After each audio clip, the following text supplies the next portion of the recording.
So in the spiritual world, let's talk about this a little bit.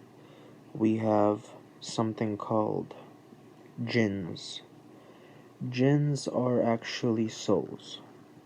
So in Islam, they talk about in the Quran, like they talk about how jinns were created first, and after the jinns, the the world here that we experience was created.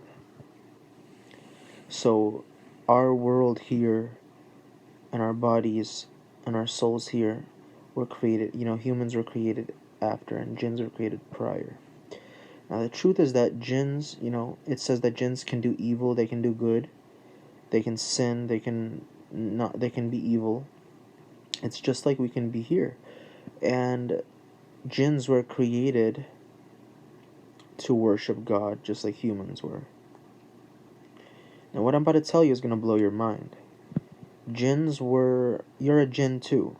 Like every person is a jinn and they're a human. In Judaism, they have the two souls thing. So we have one earthly soul and we have one spiritual soul. Well, it's the same thing in Islam. Jinns are the spiritual soul and the worldly soul is the worldly soul, meaning our soul here. So yes, it's sort of like the creation of Adam and Eve. Adam was created one, complete and whole, just like, made in the image of God. And jinns were also that spiritual world with jinns, where the jinns interact and live their own lives with each other, which, by the way, is why you feel certain vibes from people when you meet them. Some you like, some you don't like, some you fear. It's because of this soul. The jinn world is always, it has its own mechanics, but your jinn soul is living there and interacting with that world. And here in this world, we have the physical world, and so it's like the creation of Adam and Eve, where first was Adam and from Adam came Eve. Well, it's the same way. From the spiritual world, which is like Adam, the jinn world is like Adam, and this world right here, our physical world that we're a part of, is the Eve. So Eve came from Adam the same way, Adam pushed into Eve to become Eve and to make Eve. So the rib from Adam made Eve, and the same way, that world affects our world here. That's the big secret. The jinn world, the spiritual world, affects our world here, but we don't affect that world there. So does Eve affect Adam if they are, living side by side? No. The same way, this physical world and reality that we're a part of does not affect that world. But the same way that Eve came from Adam, this world comes from that world to affect this world. So if that makes sense. So basically what I'm trying to say is that the spiritual world there that your soul is a part of and everybody's soul is a part of interacts with our world here. And this is why we have certain feelings and certain emotions that cannot be explained.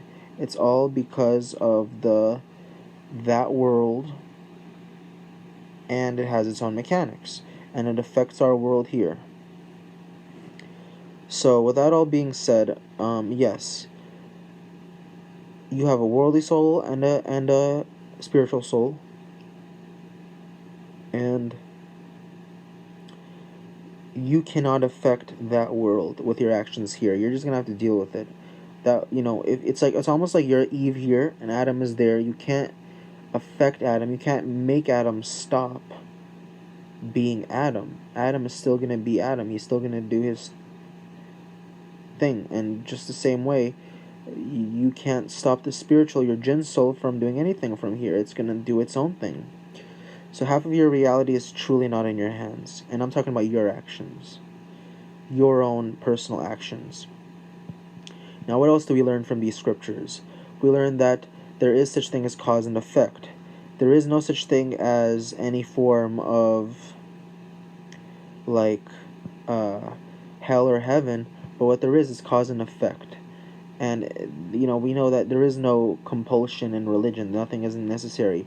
God has permitted everything that is possible and allows everything that is possible. So, in conclusion, ladies and gentlemen, I just wanted to say that, you know, you half of your reality is half of your own self-caused reality is not in your hands while you're in this world. This world is on top of the spiritual world, but it is not. Just because something came second doesn't mean it's better.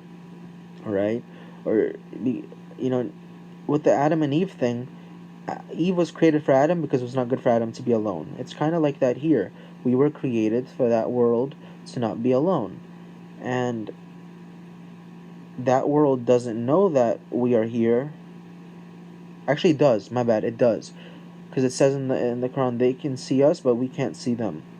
So yes, that world does know that it exists here, but we can't see them, but we know it is there just by our observations. So in conclusion, um, that the jinns from the spiritual world know what's going on here, and they affect us here. So it does know what it's doing there. Your soul does have a mind and understands what it's doing in the spiritual world, but here in this world, it doesn't necessarily understand. Your mind doesn't necessarily grasp the concept, but it knows it's there. So you never communicate toward it, but it communicates to us. It's a one-way trip. Here we are in this world, receiving emotions, energy, information from that world, but we are not giving back to it. And our earthly soul, which is our sensations, our emotions here, our experiences here, our thoughts here, all of that adds with the other world's experiences, the jinn world and the worldly soul world. So the first soul, which is the jinn soul, and the second soul, which is the worldly soul, combine together to make our experience here in this world. So I have yet to figure out what all this can do for me in terms of like how can I get my life better from understanding these information, but I will think about it. I will, ponder on. I'll make a part 2, I think.